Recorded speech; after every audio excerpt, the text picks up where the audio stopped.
हम लोग इसके पहले कई छोटी छोटी चीज़ें पढ़ चुके हैं।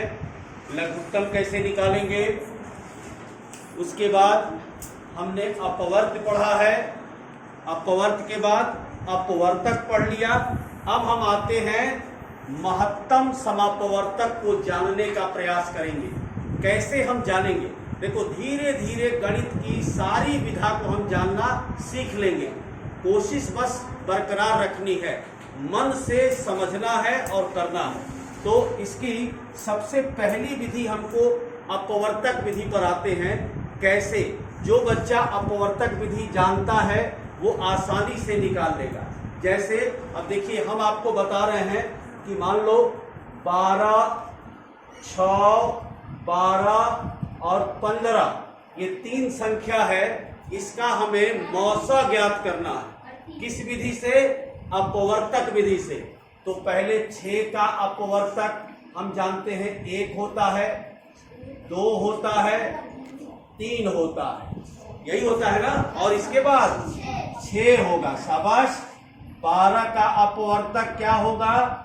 1, 2, 3, 4, इसके बाद 6, इसके बाद 12। सभी जानते हैं इस चीज को ना।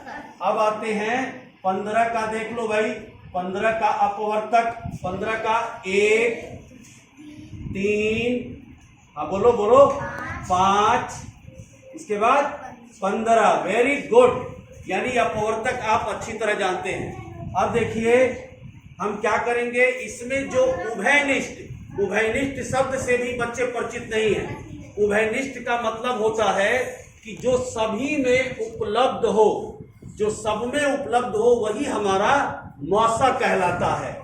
मौसा मतलब महत्तम का 60 भाग, समापवर्तक का छोटा रूप। ऐसे जल्दी से लिखने के लिए हम लोग लिख देते हैं, जल्दी से लिखने के लिए। तो देखो 1, 1 है। इसके बाद हम 6, 12, 15 का निकाल लिए, तो मौसा हम निकालेंगे। मौसा में जो सब में उपलब्ध हो, 1, 1, 1 उपलब्ध है तो 1 हो गया, 1 आपने लिख लिया। अब इसके बाद देखो, 1 के बाद 2 को देखो, 2 इसमें है, 2 इसमें है, लेकिन इसमें नहीं है, इसलिए नहीं लेंगे। 3 इसमें है, 3 इसमें है, 3 इसमें है, तीनों में है तो तीनों ले लेंगे, ठीक ना। अब इसके बाद यहां थोड़ा सा पहले एक लिख लो, उभयनिष्ठ। उभयनिष्ठ पहले लिखेंगे। 1, 3 हो गया, 6 नहीं है, 4 नहीं है, कुछ नहीं है। अब इन दोनों में जो सबसे बड़ा होगा, दोनों में जो सबसे बड़ा होगा वही मौसा है। मौसा बराबर, अब 1 बड़ा है कि 3 बड़ा है? 3 बड़ा है। तो मौसा कितना हो गया? 3 इसका मौसा हो गया। अब आते हैं इसी चीज का दूसरा हम अभाज्य,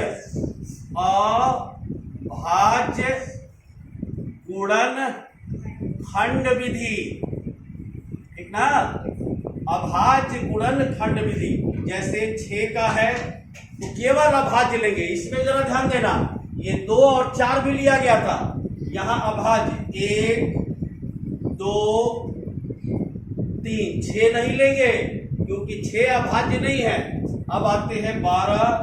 12 का देखो, 1 से कटेगा, 2 से कटेगा, 3 से कटेगा, 4 नहीं लेंगे, 5 से कटेगा नहीं, 6 नहीं लेंगे, 7, 8। अब जो सीधे हम क्या है, आपका क्या आता है? 6 और 12 आता है, लेकिन ये दोनों हम नहीं लेंगे क्योंकि ये अभाज्य नहीं है। इसके बाद 15 का देखें। 15 पर देखते हैं, 1 से तो कटेगा ही, 3 से कटेगा और 5 से कटेगा।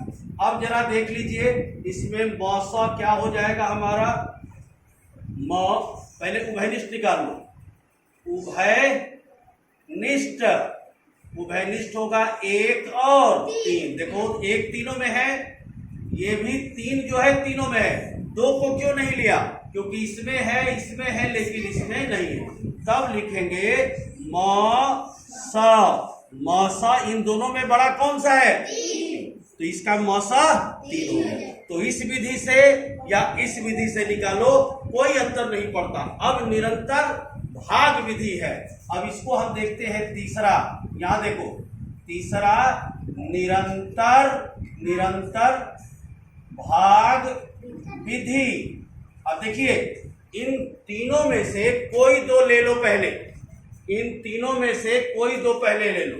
क्या करते हैं, 6 12 भाग देंगे, मालूम है ना, 6 तो नहीं 12 कट गया। अब क्या करेंगे, अब यहां पर क्या करेंगे, अच्छा चलो भाई ठीक है, कोई बात नहीं, आप धीरे धीरे ही सीखिए। ये आपने दो विधि सीखा, अपवर्तक और अभाज्य विधि ना, कोई जल्दीबाजी नहीं है। फिर हम इसको जब आप प्रैक्टिस कर लेंगे, अभ्यास कर लेंगे, तो तीसरा हम आपको बताएंगे। क्योंकि कुछ बच्चे बहुत अच्छे भी हैं, कुछ बच्चे कमजोर प्रवृत्ति के हैं, तो उनको धीरे धीरे सिखाया जाएगा। आज नहीं सीखेंगे, कल सीखेंगे, कल नहीं सीखेंगे, परसों, लेकिन निरंतर आपको सीखने के लिए तत्पर रहना है, लगाव पैदा करना है। जब तक बेटा आप लगाव पैदा नहीं करोगे, इंटरेस्ट नहीं दिखाओगे, आपको समझ में नहीं आएगा। तो हम आज इन दो विधियों की प्रैक्टिस करेंगे, कम से कम 5 सवाल। ठीक है, सबको समझ में आ गया? Yes sir. ठीक है।